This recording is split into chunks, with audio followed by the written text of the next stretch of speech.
Hello, everyone. Thank you so much, and welcome to our virtual Center Sunday.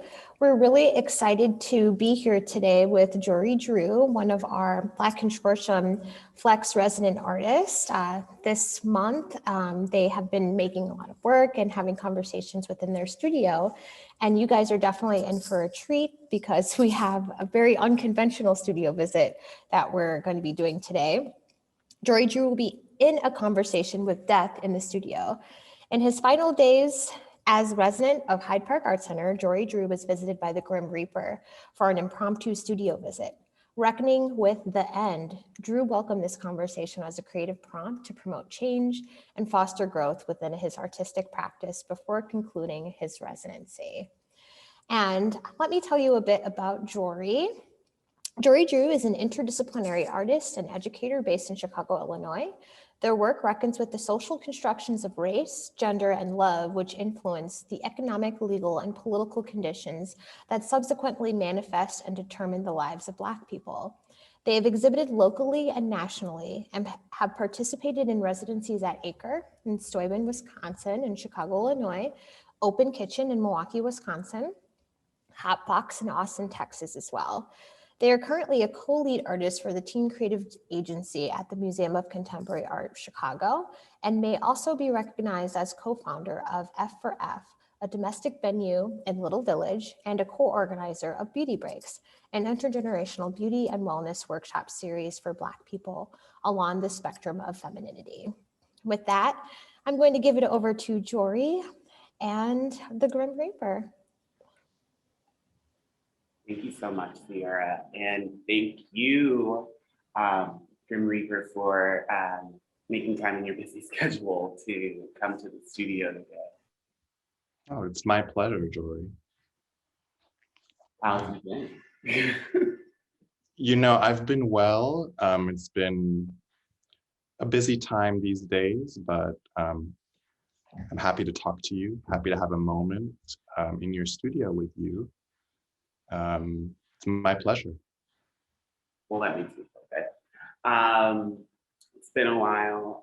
It's nice to have you in this space. I'm here at the Hyde Park Art Center for what has been like a 4-month residency. I'm in my last month here, and I'll be transitioning to other things afterwards. And it's been really exciting. It's been really fun, as well as challenging. And I'm hoping that what I've made here will set a good foundation for the future.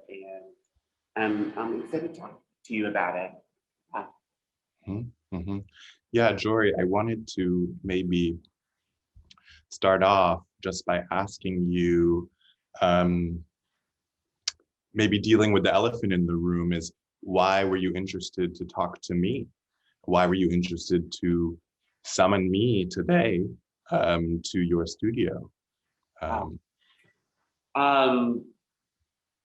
would say that, you know, me and you have a long-standing relationship, and that it's nice to really kind of like, you know, talk to you face to face. And when you've been so present, I believe, like in my work thus far, whether it be comical or menacing kind of representations of your power, or even just thinking about repercussions, guilt, shame, punishment, whether sexual or carceral, has also kind of, you know, played a role in some of the things that I've been looking at and thinking about. And being able to maybe like at this point in time, call upon you in order to transition and find new form, new shape, new energy. I'm looking for a distinctive change within my work. Nothing that, like, you know, the viewer will be like, oh, they're moving on to new things, but I think more so that I am looking for new outlets and new modalities of operating. And so I wanted to, you know, tap into the source a little bit. Plus, I've been watching a lot of Buffy, and that's been really great. Buffy, one of my favorites. Do you like art? Is that a thing for you? Is that a joy in your life? In your presence in your time of living? I do. You know, it's I don't often have a lot of time to visit, you know, the art galleries, the museums, you know, but it is something that I engage with. It's something that I'm often called in towards. You know, a lot of artists are working through their experiences of death, and definitely an interest of mine. I'm not the only number in your Rolodex. Certainly not, and not the first artist that I've had the pleasure to talk to.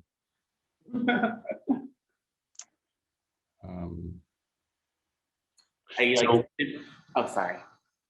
No, I was just, would it be fair to say that you're seeking a death as a way to be born again, or in terms of a kind of rebirth? Yeah, I mean, rebirth is tricky. I tend to think that, like, you know, you adjust and you rearrange, when you kind of like look at yourself and then kind of go through the cycle again, which is in a way a rebirth. I always think that, like, you know, I always question, like, you know, like, what is it to, like, you know, die and to live again, or this idea around the soul, and if you know, are you conscious because you have a soul, or are you, or do you have a soul because, like, you're conscious? Like, these kind of like paradoxical questions that I have in terms of thinking about, like, what is life? But rebirth artistically, maybe. Death artistically, for certain aspects within my practice, more so. I'm looking to lay to rest some worries and some anxieties within my practice in terms of representation, and move forward into a new, hopefully more interactive and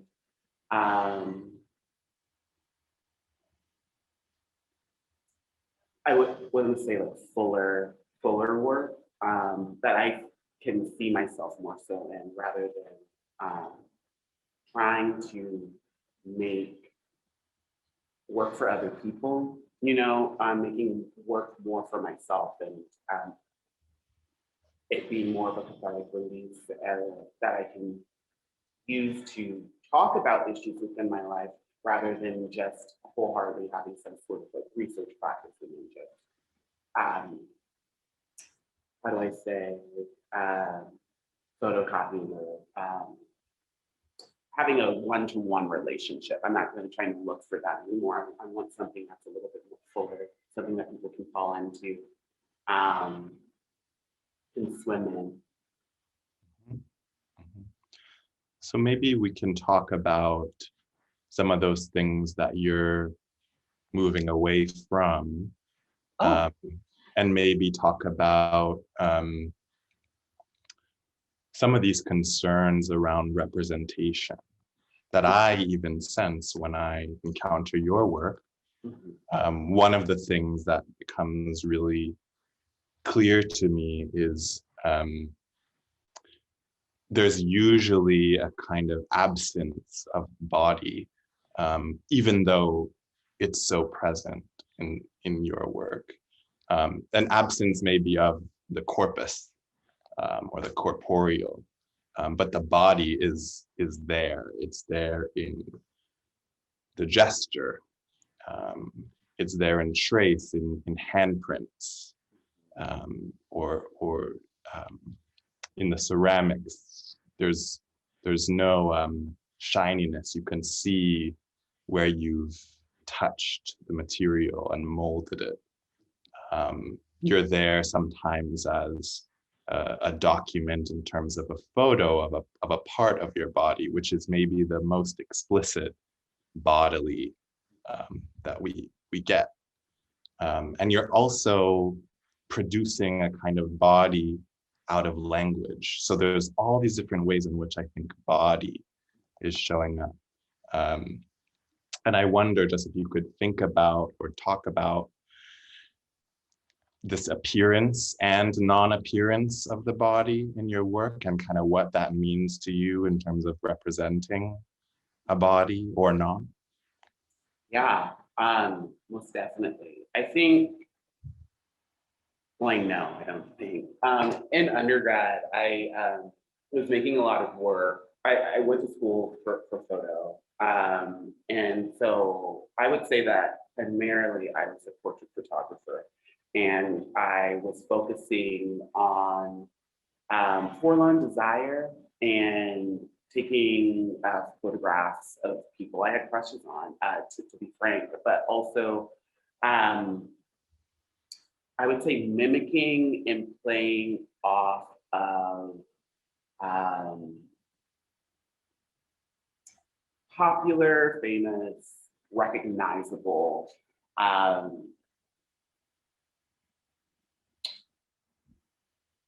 larger name artists and their aesthetics and their techniques, and kind of practicing those while trying to come into my own identity, figure out who I was, and that was just like not really happening. What ended up happening was that I developed and turned into an artist and maybe even a person who was acting the way that was asked of me, or produced work that was asked of me at that time, more so work that was successful. I noted, like, if I was able to, mimic specific postures or specific relationships between artist and muse, or artist and muse, that I could do well in undergrad, that it was something that people understood and could talk about. And I wasn't able to fully provoke or agitate in the ways that I wanted to, politically, socially, or romantically. It all just didn't really work. Yes, I got the scholarship. Yes, I got, the conversations I wanted with specific artists, but I didn't really get to have it practice. Like it just didn't happen. And it became something that was actually like really toxic and toxic to me. And I got sick of like doing it. And so I stopped making work for about a year and a half and had to figure out, well, who do I want to talk about? Who is my audience? What are like my actual, what's my actual perspective?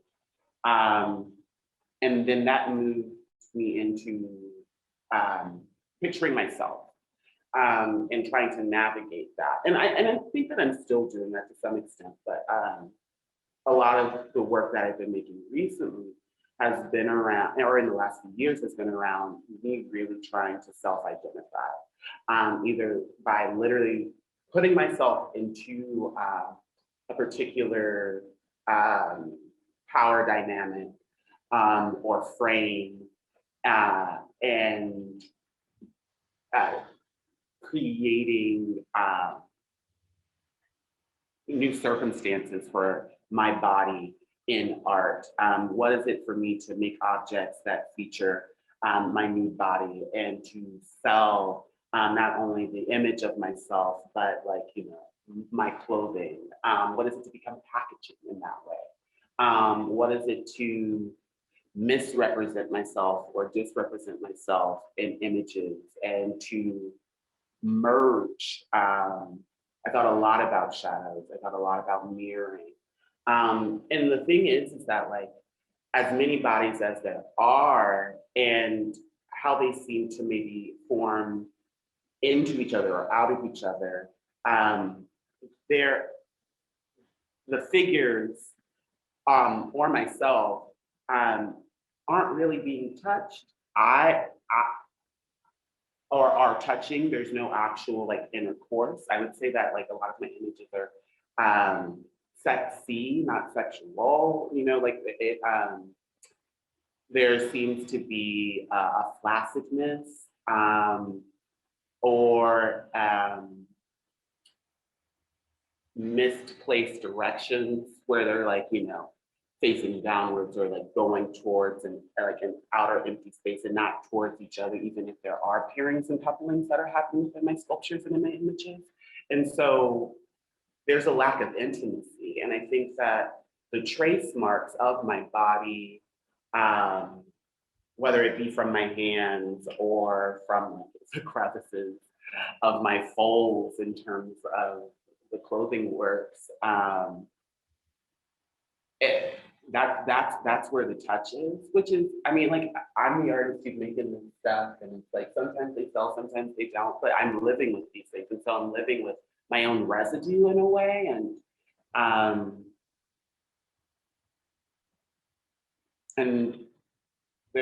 I guess to some extent they're kind of like these like maybe like these forget me nots or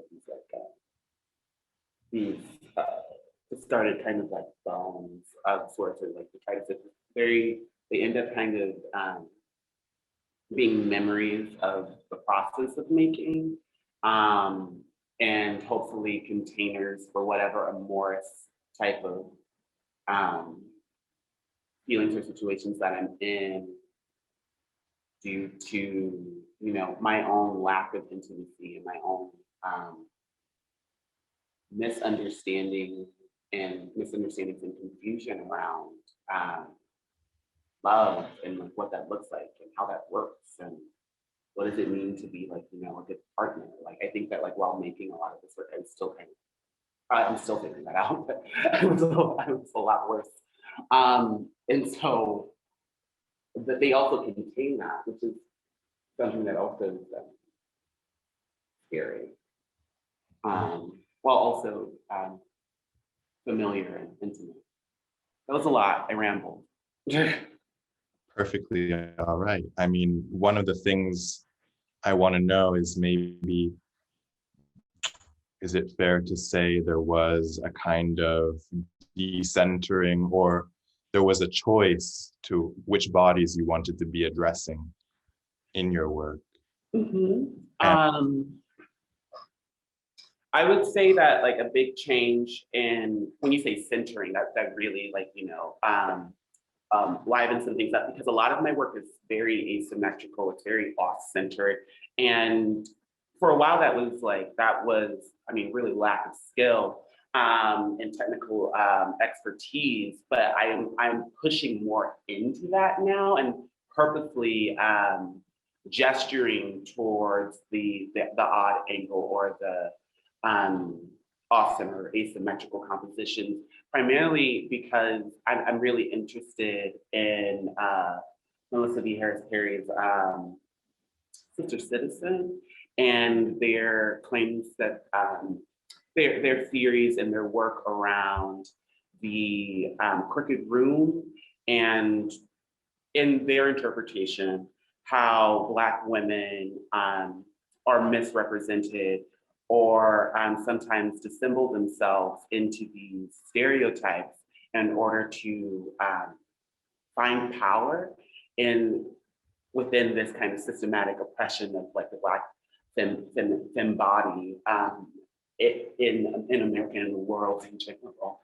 And so thinking about like, what is it to be seen crooked or to be crooked within a crooked system, and to have that reflected in my work to queer it in that way, but also to harken back to some of these stereotypes and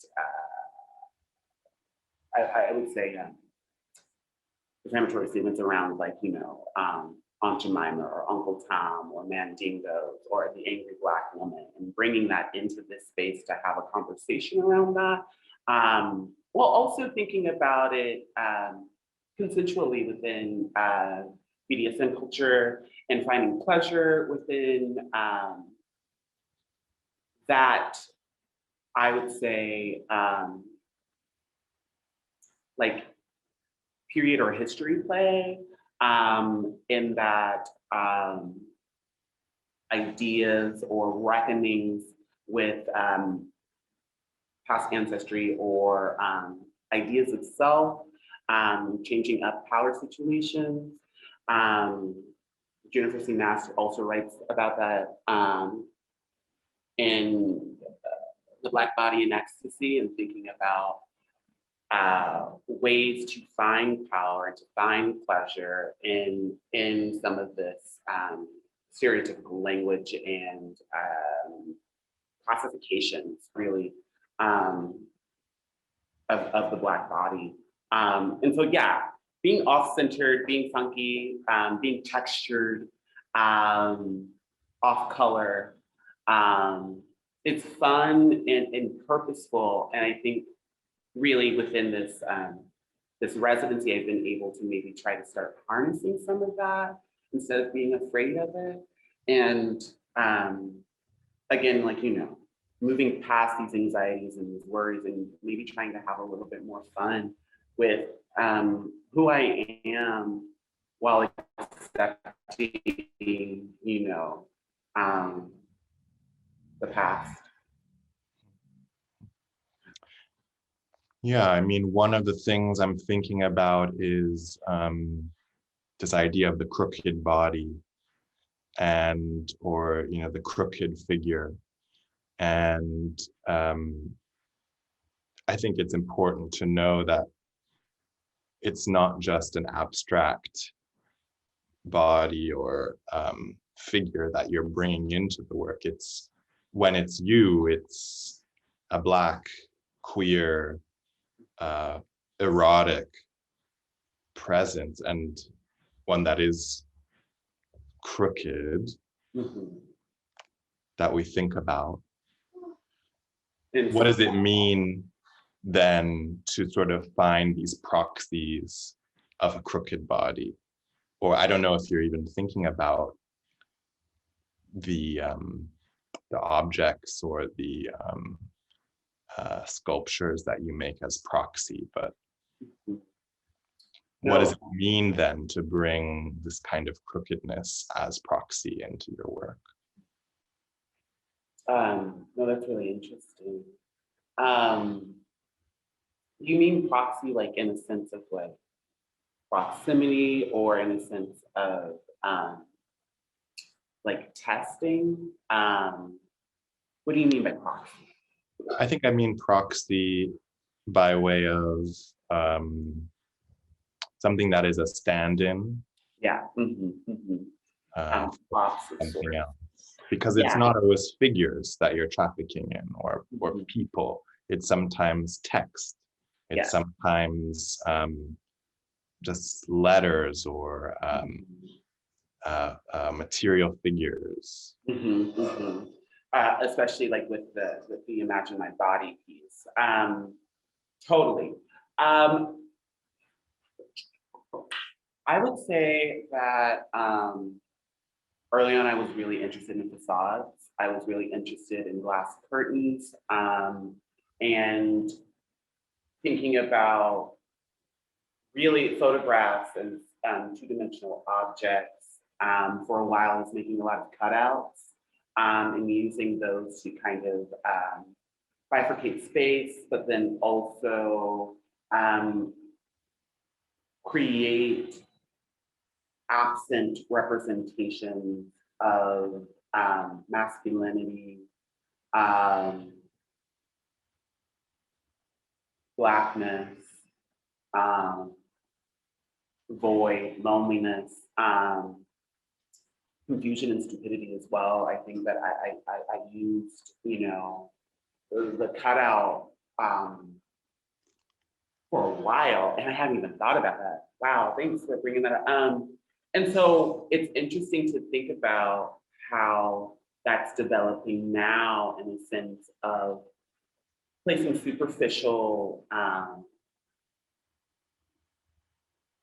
imagery in places. I think that I've imbued a lot more meaning and ideas towards what the actual pieces are doing.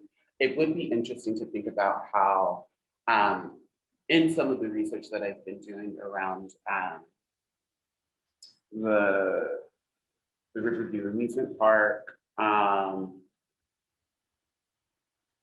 there are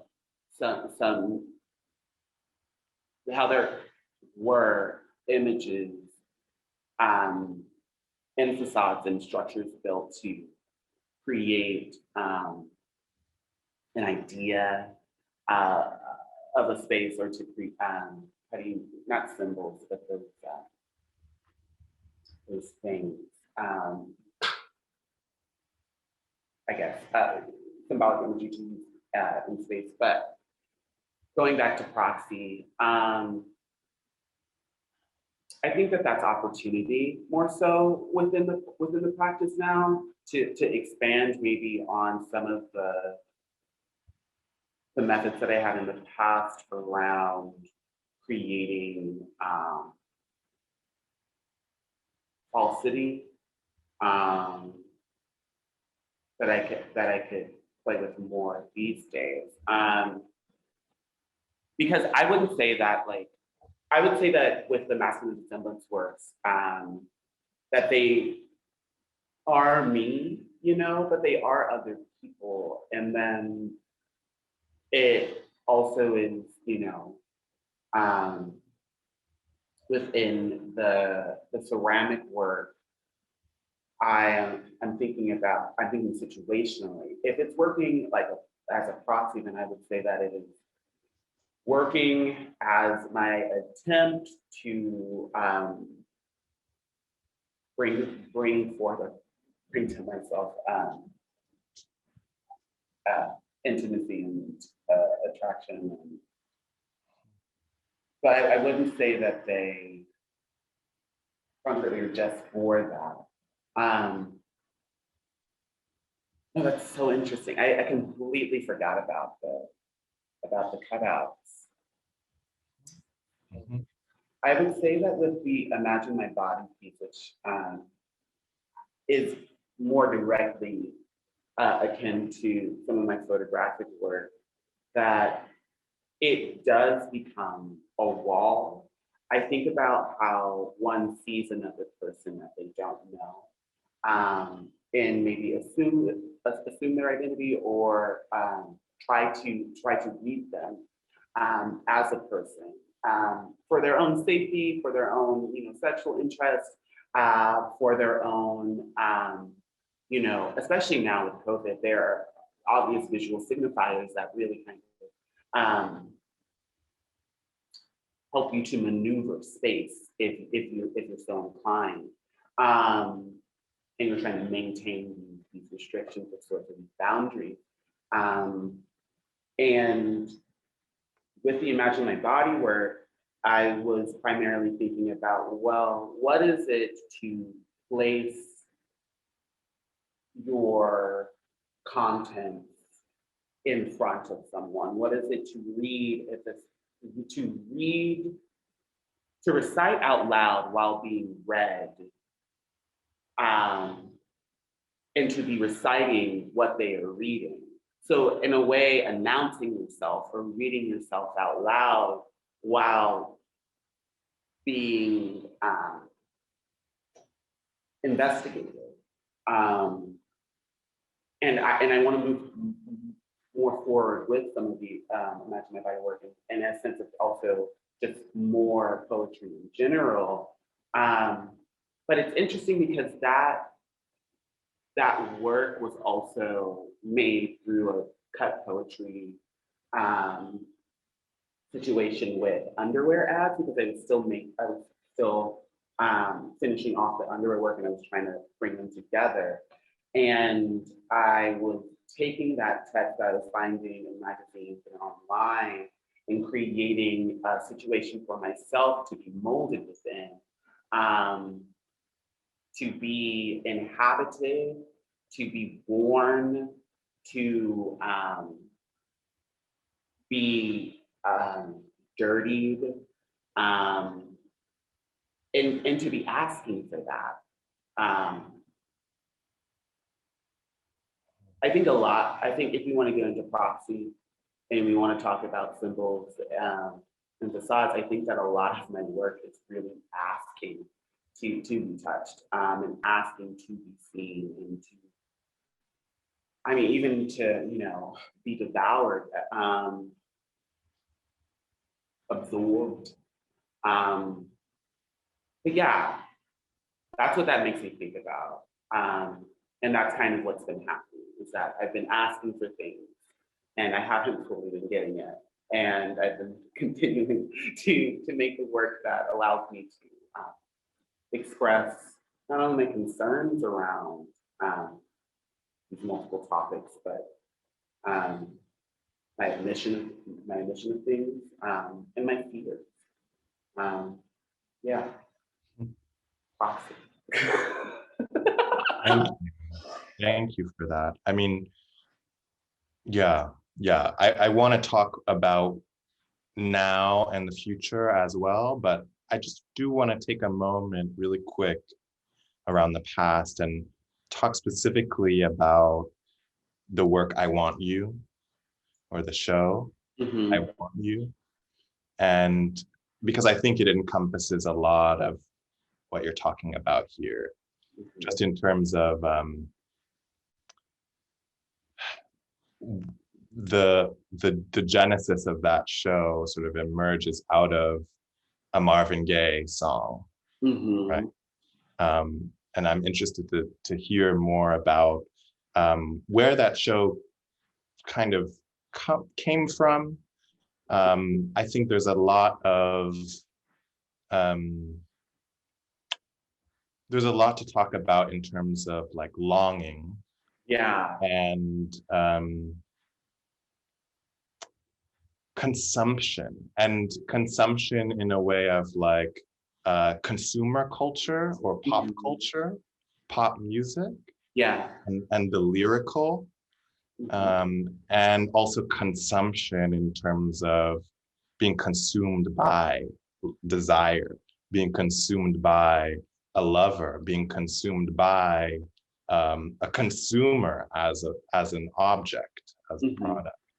So if I could just maybe, if you want to just talk a little bit about that show.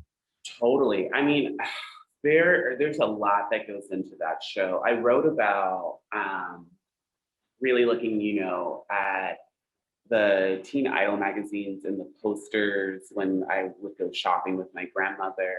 It has a lot to do with the Quiet Storm, on the radio station, and thinking about like all of these ballads and post-disco, bops around love and desire, and looking good and feeling hot while doing it, and for me, the I Want You song, as well as Everything But the Girls, Missing, were like my two favorite songs. And while listening to that station, and it's complicated and problematic because with Marvin Gaye's relationship with his wife, and her being seemingly underage, but then also dealing with some of the like abuse that happened within that relationship, and when you start thinking lyrically, it's like, okay, so these are basic statements and declarations of desire repeated over and over again into this immense kind of like blob, this atmosphere of sorts. And even during the show, while it was playing, there was this chopped and screwed version of I Want You, the Marvin Gaye song that I had made to kind of just like be within the space. And when I was younger, and in high school, 17 specifically, I was in like this teen program, and I had a wonderful mentor at that moment in time who was like helping me with my practice, but then also like gave me a key and gave me access to certain areas of nightlife within Austin, Texas, which were really fun for me because it's like I was this really insecure kid and really wanted a space that was like my own, where I felt free and felt adult, and it didn't have to deal with like my family or my friends at school.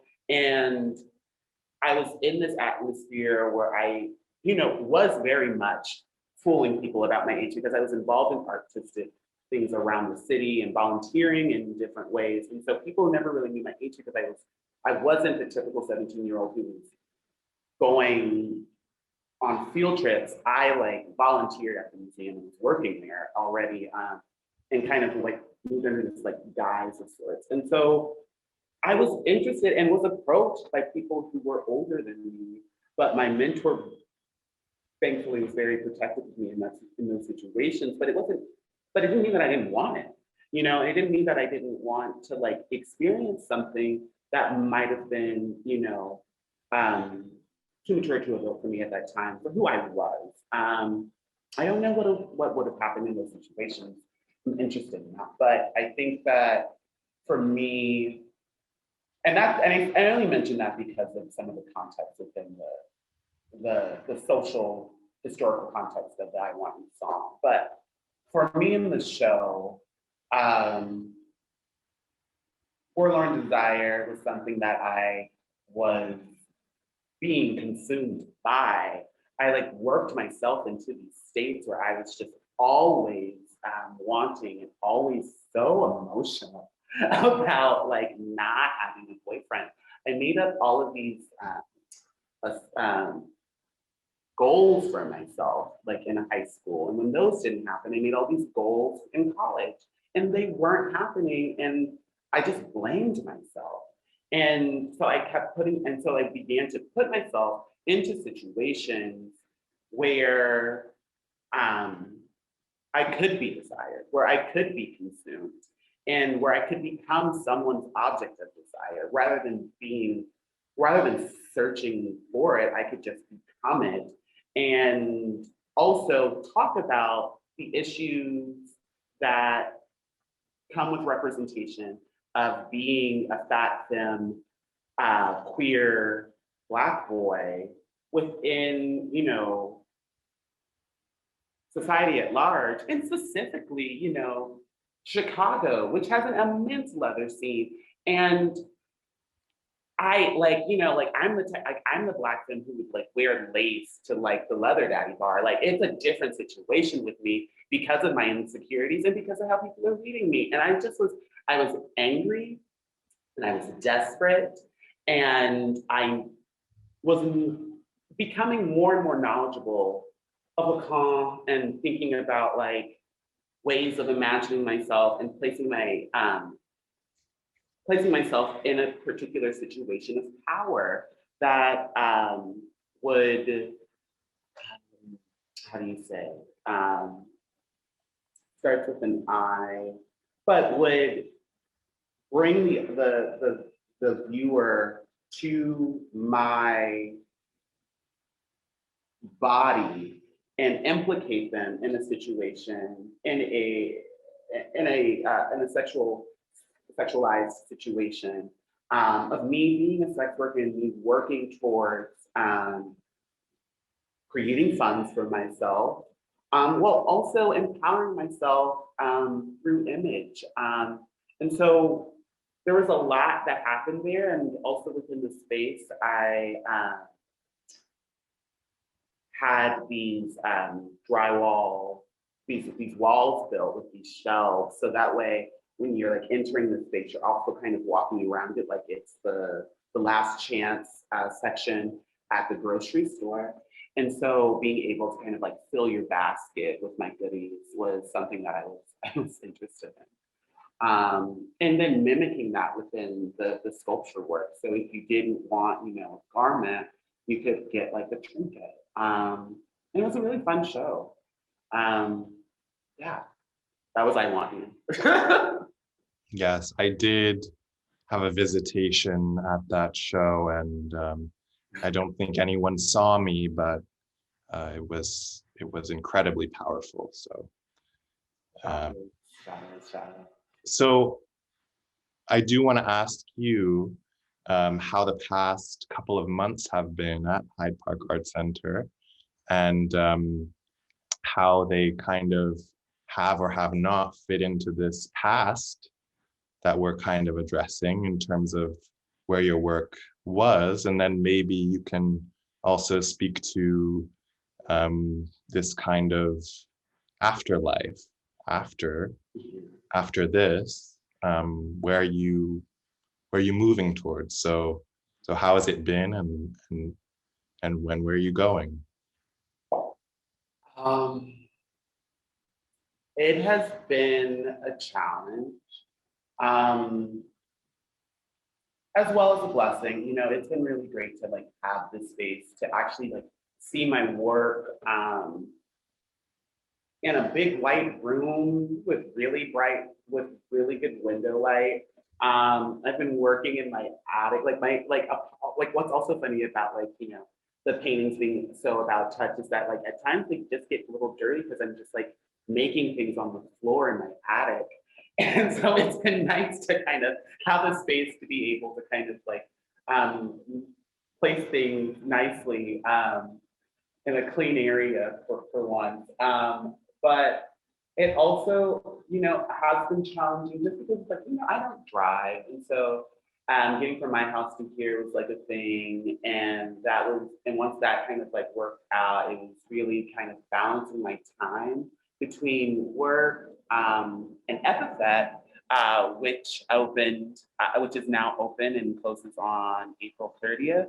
It's an exhibition that I co-curated with Joelle Mercedes, and that's open at Co-Prosperity Sphere. We have hours on Thursday, Friday, Saturdays, and Sundays from 7 to 8:30. The show is a night show and opens at sunset. And so if anyone is watching this, happy Easter, but also take some time to go to epithet.info and, you know, schedule an appointment to come see the show. So I've been working, I've been doing an Epithet, and I've been here while also dealing with, like, you know, the world and COVID and the building in which I live in and its inhabitants and all those people and their families. And so I've been learning a lot this year. And I say all of this because I think that I originally had planned to like apply to grad school, find out, you know, in March when and where and if I got in and where I would be going and all of that. And I would be making plans to move right now. Like I thought I was gonna be transitioning out of Chicago after 10 years. And I drew some cards, you know, and I talked to friends and I paid attention to the news and realized that it was not the best decision to leave. And it's nice to kind of think not only of this 4 months as a residency, but really this whole year and continuing to like learn and grow even past this residency. But being here in this space has given me some of the resources that I needed to kind of make an extra jump, to learn new techniques, to be able to finally get access to certain spaces that I didn't think I could previously, you know, visit. And so being able to research and find different images that I can source to create foundations for my work has been excellent. And finally being able to start screen printing has been really great. And the work is shifting. I would say that instead of like maybe moving towards imagining futures, I did, harken back to the past and started looking at some Jim Crow imagery, some Low Black Sambo imagery, and thinking about how those images are running parallel to the situation of Black violence and death contemporaneously. And that is not necessarily a new place for me, but it is a new aesthetic imagining of things and ways of working with composition in the picture plane.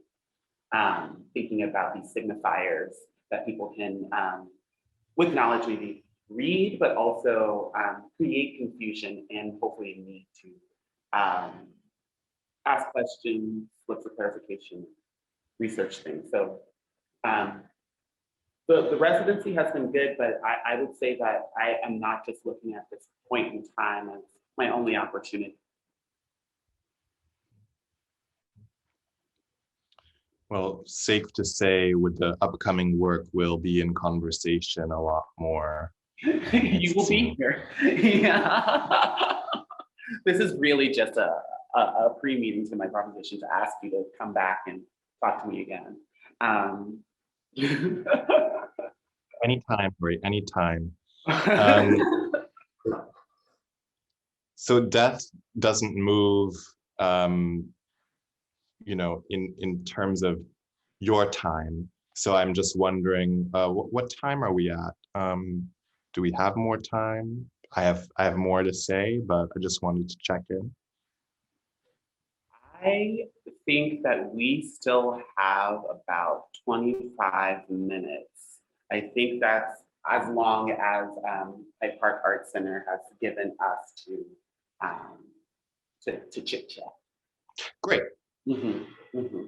So one of the things I wanted to talk to you about that was quite interesting to me about the work I was able to see of yours is your work with ceramics, and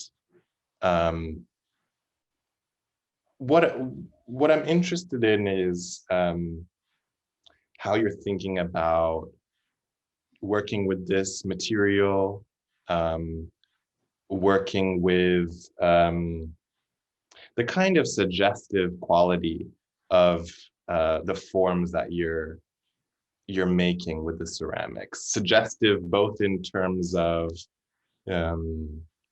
they suggest many different forms within them, and then also this kind of erotic suggestivity. And the kind of bodily forms that are maybe not body and maybe something else. So if you could just talk a little bit about that.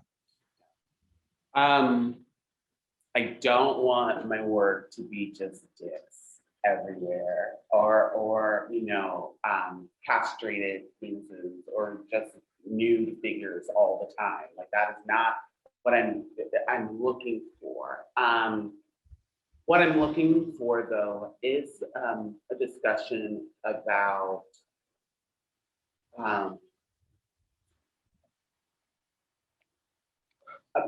mirroring, about duplicity, about dysmorphia and evolution. I want to have many conversations within my ceramic work, but I think as of late I've been having trouble trying to create singular constructions that can speak. I think that cover all of my bases. I think that I tend to cover 2 instead of 4 or 3, and so I think that I kind of need to build more, create things that are more expansive. With that said, primarily a lot of the work is balancing acts. You could say that, like, you know, when you're like watching specific types of porn, that things can get a little acrobatic. And I like to play with these kind of like feats of strength while also thinking about what is that weird alluring quality that people kind of take from that to maybe replicate that within their own sexual practices. But and so there's that, but I also think about social construction. I think about creating scaffolding for objects, and my own confusions around systems while learning around them. I grew up, you know, in a Section 8 household with considerations and real life, you know, relationship with TANF and food stamps and things of that nature. And so, like, I wouldn't say that we weren't good for, but we were poor. We were under the poverty line, and that was a real thing.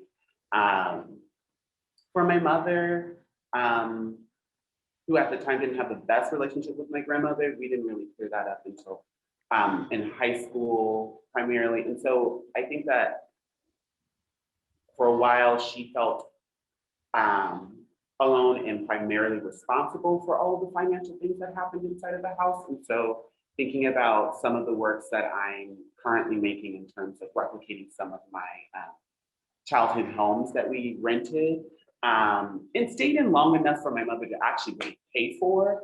And so creating a situation of that to talk about some of these systematic issues in this kind of economic abuse and segregation that happens and within the government and government support systems. And I think that while I'm also considering, you know, the sexual body, the erotic form, and placing that, you know, next to like vessels that have connected and disconnected armatures around them that then can connect to other ones. I am also within that considering, well, again, my Black birth, that, you know, body inside of these spaces. What does it feel like to be, I mean, because a lot of my work comes out of slump and press molds. And so like, what is it to be pressed into something or to be like removed from a support structure and then to just be pushed and be placed out there for display? There's tearing that happens. There's scarring that happens. And I mean, I will have my stretch marks forever. You know, it's like the vessels that I make should also reflect my experience and their own experiences.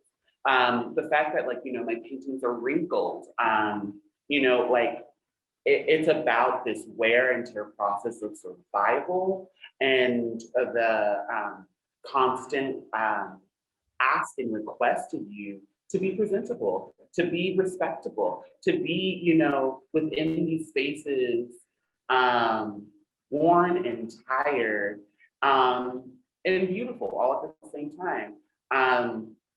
It's weird because I don't want to conflate my actual like emotions about like my present body and other present bodies like me. But I do want to speak to the issues that are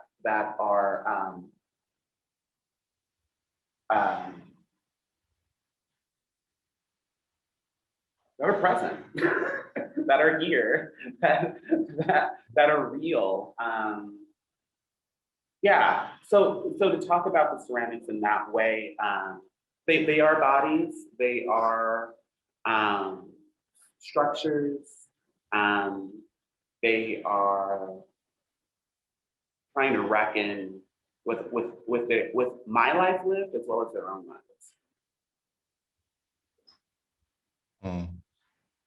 Which again is so interesting in terms of like a proxy or like a stand. The idea of the experience of the ceramics, so fascinating to me, letting their materiality sort of address their experience. If only we could be thinking about our bodies in this way. I think that I have to get over my own insecurities around like size, you know, like I never know like what is good for people. Do you want a centerpiece? Do you want a figurine? Do you want something massive? Like, and so I'm experimenting with like where that all kind of sits. But again, I shouldn't worry what other people want, but it always kind of fits in a little bit. Well, does that kind of concern enter into your thinking about your work in terms of a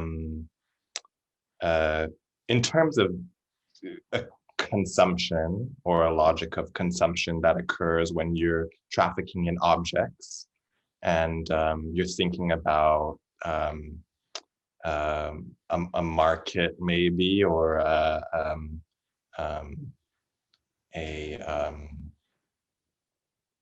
this is going to live somewhere, maybe with someone. How is that a negotiation for you? Yeah. So okay. Hearing your question. On one end, it's like, I want my work to have its own purpose and reason for existing. And so its size and its manner of being is its own, and it should be accepted within that. When it comes to making things with consideration of like the art market, it gets a little tricky because there are certain things that I think about making that I wouldn't want, you know, a privileged white male to own in their house. You know, it's weird to me to know that like there are, you know, distinguished, amazing works by Black female artists depicting Black females, and that being like, you know, things that are primarily bought sometimes by white men. And like that's weird to me, you know, like who owns like, you know, Dina Lawson images, you know, who owns, you know, Carrie Mae Weems, like whose houses are these Black women embodied inside of? And so I consider that at the same time when making things, and it's like, well, one, representation of Black forms and Black bodies is something that I play with aesthetically. For me, I think that a lot of times that my figures end up being people of color and not wholly just Black people. And so thinking about how I want to like work with that more so in the future as well. But I think, like I said earlier, like what fits on a table, what fits on a shelf, what fits on a wall. I tend to make my paintings in the sizes that can fit onto the walls inside of my own house. And that could be anything from the hallway to the kitchen, my little, you know, my little walls in my room, or, you know, a larger thing. So it just, those sizes range, and sometimes I just like look at a corner and I'm like, oh, can I fit inside of that sliver? Can I fit inside of that crack? But it also is kind of like this thing where, specifically with the underwear pieces, I knew that like, as long as I was confident and I made myself available and open, literally open, legs up, that, you know, that was an invitation, and that, you know, people who are interested are people who are interested. But I do think that that was a particular aesthetic. And so when thinking about remaking that series, it's like, well, do I want it to be less, you know, Bruce Weber, Calvin Klein, and do I want it to be like, you know, more like, you know, Testino or like Stephen Klein, like, you know, thinking about like color, thinking about, you know, where else in fashion do I see certain representations or lack thereof of Black people, and do I want to mimic those, or do I want to make my own my own space. I mean, photographically within like an art, like a specific fine art context. There are a few contemporary Black photographers who have, you know, ideas of place in studio and creating portraits of space while being in them, and what are those considerations for myself? And what is it that is, because I mean the underwear boxes and are these things where I am trying to sell a garment while also, you know, talking about like the essence of me. And so like, how do I create an essence of myself while also, you know, selling the garment? And talking about the objects, which are the images of you that are wrapped in plastic. Yes, and what do you call it? Shrink wrapped. So they're all shrink wrapped for freshness. And I want to make another series of that. I want to kind of make a box set of sorts where my image is stretched across like, you know, 5 different boxes. And I think about, you know, advertising a lot, those languages, those compositions, what's hot. And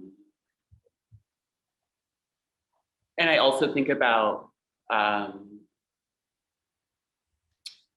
the relationship apps, the sex apps, Recon, Grindr, Tinder, all of those things. And how are other people, quote unquote, selling themselves? How are other people finding themselves, you know, attractive to place out in front of people? I mean, I think also about, you know, professional sex work, thinking about rent men, like thinking about like, how do people create, there's a spectrum, you know, in terms of no visibility and full visibility. And when you think about some of the people who are also on OnlyFans, they have subscriptions that are base level, and then you pay extra and you can kind of customize your membership. So like, what is it for me to create, you know, systems in terms of my art where it's like you receive certain things, receive certain packages like a meal service or something like that, and then you can get more if you pay for more. Are you willing to invest, you know, in me?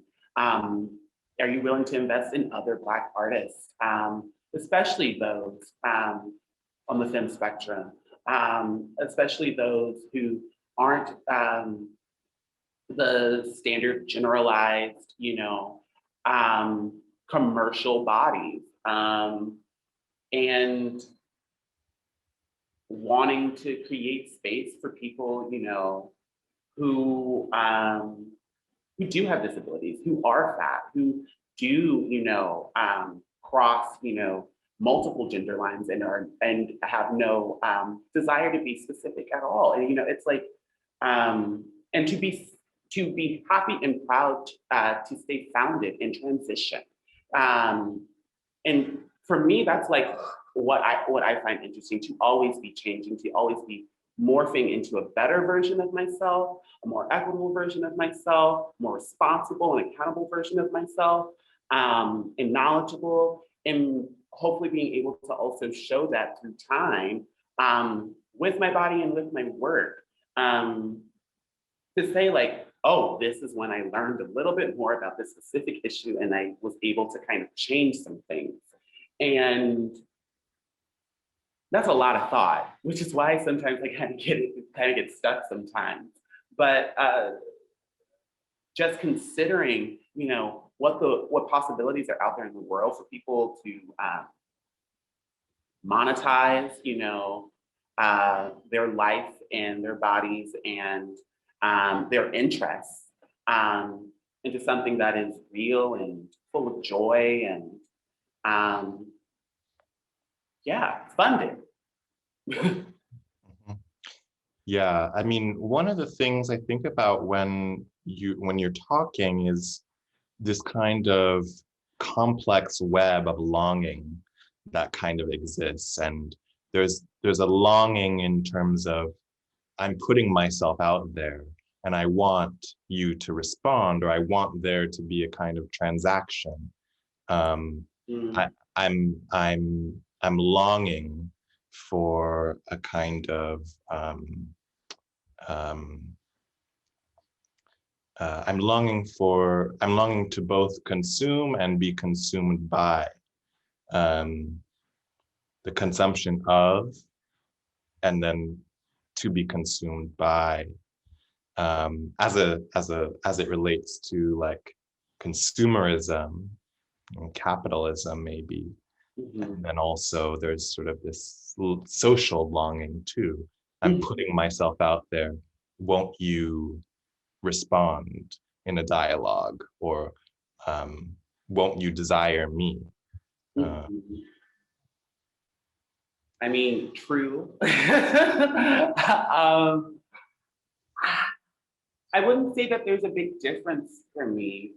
I would say that there should be, but I don't know. I mean, it's perfect that you're here. I mean, like, you know, I'm always thinking about you, and I'm always thinking about what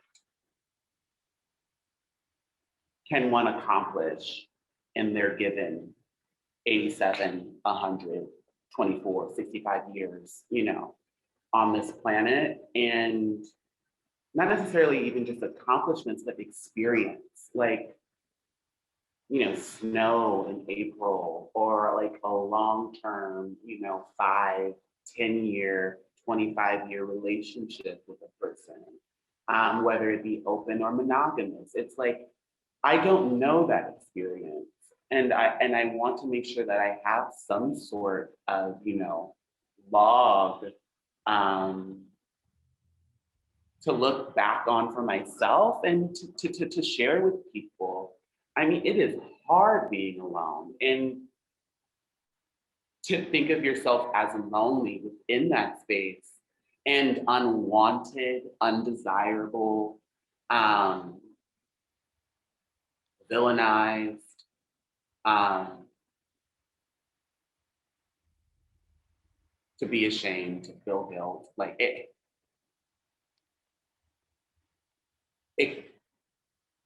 covers everything, and kind of like a mold of sorts, where you kind of breathe in at times. And it just is scary, but I think is also really motivating to try to, you know, invite yourself into new circumstances, into trying new things, and to hope, and um, to give yourself a chance, you know.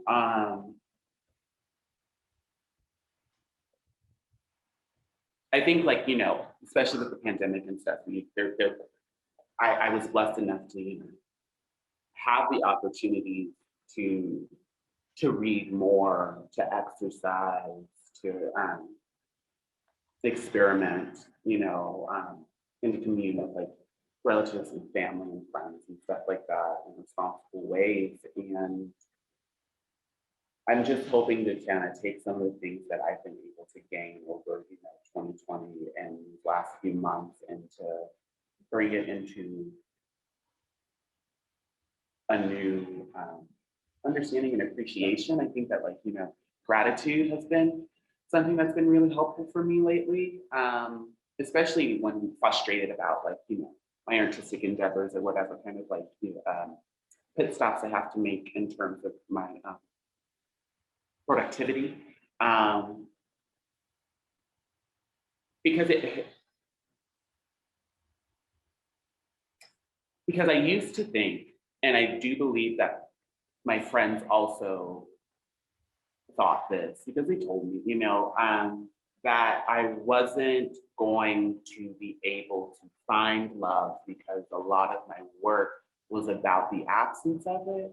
And that my work in the end was the only type of love affair or life that I would have. And I accepted that for a really long time. And now I don't have to accept that. I can work with it. And I look forward to change and to being surprised.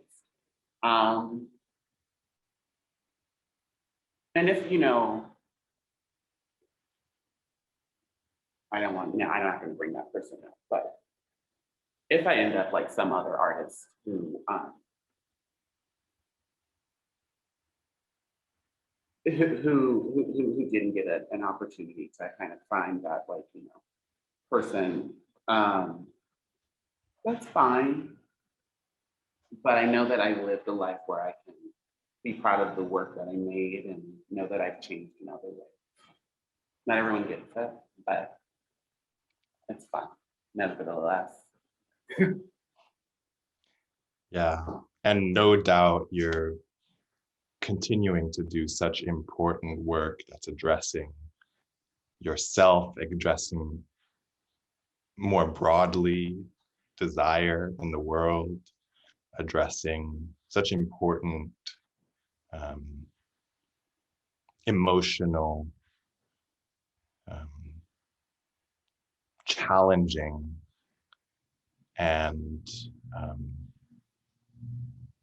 ultimately just so productive for what it does.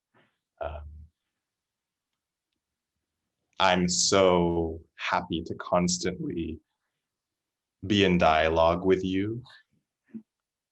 I'm so happy to have been able to visit and I am incredibly grateful for the things that you give, and looking forward to a continuing conversation. I will be calling you. Thank you so much. That's incredibly kind. But yeah, I'll see you next time. I'll see you soon. And until then, goodbye, darkness, my old friend. Bye, Jory. Bye. So nice to see you.